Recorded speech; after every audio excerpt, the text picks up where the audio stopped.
महाराष्ट्रात 2 तासांचे काम बंद आंदोलन यशस्वी. कर्मचाऱ्यांनी सरकारला दिला इशारा. महाराष्ट्रातील वास्तू व सेवा कर विभागातील कर्मचारी संघटनांनी 20 डिसेंबर 2024 रोजी 2 तासांचे काम बंद आंदोलन यशस्वीपणे पार पाडले. सकाळी 11 ते दुपारी 1 या वेळेत वास्तू व सेवा कर विभागातील कर्मचाऱ्यांनी आपले काम थांबवून या आंदोलनात सहभाग घेतला. या आंदोलनाद्वारे कर्मचाऱ्यांनी आपले प्रलंबित मागण्यांचे निवेदन सरकारकडे पोहोचवले. मागण्यांमध्ये वेतनवाढ, सेवा शर्तींमध्ये सुधारणा आणि शासकीय लाभांचा विस्तार याचा समावेश होता. वेळोवेळी या मागण्या मांडूनही त्याकडे दुर्लक्ष झाल्यामुळे कर्मचाऱ्यांनी या आंदोलनाचा मार्ग स्वीकारला. आंदोलन शांततापूर्णरित्या पार पडले आणि कोणत्याही प्रकारच्या अनुचित प्रकारांना थारा दिला गेला नाही. राज्यभरातून हजारो कर्मचाऱ्यांनी या आंदोलनात भाग घेतला, ज्यामुळे शासनावर दबाव निर्माण झाला. कर्मचारी संघटनांनी सरकारला स्पष्टपणे इशारा दिला की जर त्यांच्या मागण्यांकडे तातडीने लक्ष देण्यात आले नाही तर अधिक तीव्र आंदोलन करण्याचा विचार केला जाईल. सरकारने आता या मागण्यांवर तोडगा काढण्यासाठी पावले उचलावीत अशी सर्व संघटनांची अपेक्षा आहे. यावेळी महाराष्ट्र राज्य कर्मचारी संघटनेचे सरचिटणीस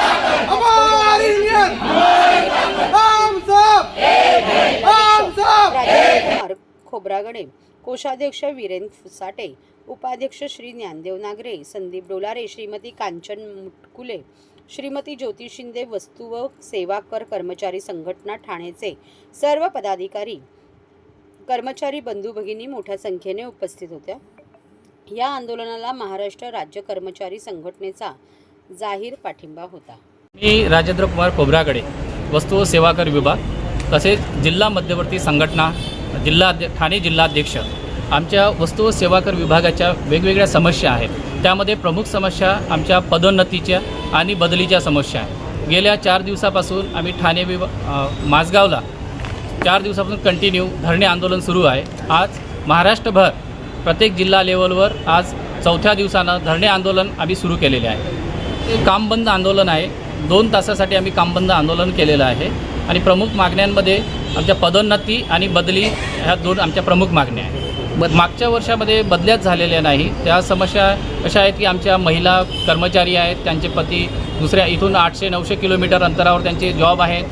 पती पत्नी एकत्रीकरणाच्या जे शासनानं वेळेत करायला पाहिजे त्या बदल्या झालेल्या नाहीत. त्या प्रमोशनच्या नावावर प्रमोशन गेले DPC होऊन जवळजवळ 6-7 महिने होऊन गेलेत. अजून प्रमोशन होऊन त्यांच्या ऑर्डर निघालेल्या नाहीत. त्यामुळे ते पदं तसेच भरलेले आहेत. शासनानं किंवा प्रशासनाने आमच्या मागण्या मान्य नाही केल्या तर आम्ही यानंतर तीव्र आंदोलनाकडे आमचं सुरू आहे. माझं नाव कांचन मुटकुळे, मी हिंगोलीची रहिवासी आहे आणि इथे प्रमोशनने आले. मला 3 वर्ष कंप्लीट झाले डिसेंबर महिन्यात. अजूनही आम्हाला बदली मिळाली नाही. मला छोटी मुलगी आणि माझे मिस्टर गावी राहतात हिंगोलीला आणि ते माझे टीचर आहे. त्यांची बदली इतरत्र होणे शक्य नाही आहे. पण शासनाने आमच्या बदल्याकडे जाणून बुजून दुर्लक्ष केलेलं आहे.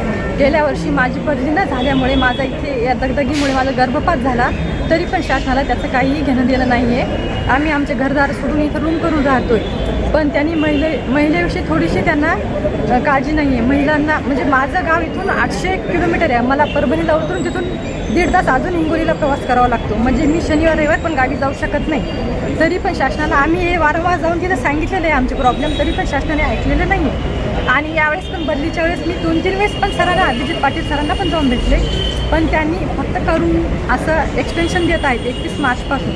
आणि आता माझगावला जे आंदोलन चालू आहे त्याच्यामध्ये 8 महिन्याची एक गर्भवती आहे, त्या तिथे रात्रंदिवस आंदोलन करत आहेत. पण शासनाला अजूनही जाग नाही आलेली आहे. आम्हाला लेखी पाहिजे त्यांच्याकडून की आम्हाला आमच्या मागण्या त्यांनी पूर्ण करून द्याव्यात. नाही जर आम्ही अजून आंदोलन तीव्र करू आणि आम्ही अजून काय धरणे आंदोलन जास्त आमचं कामबंद आंदोलन करूया.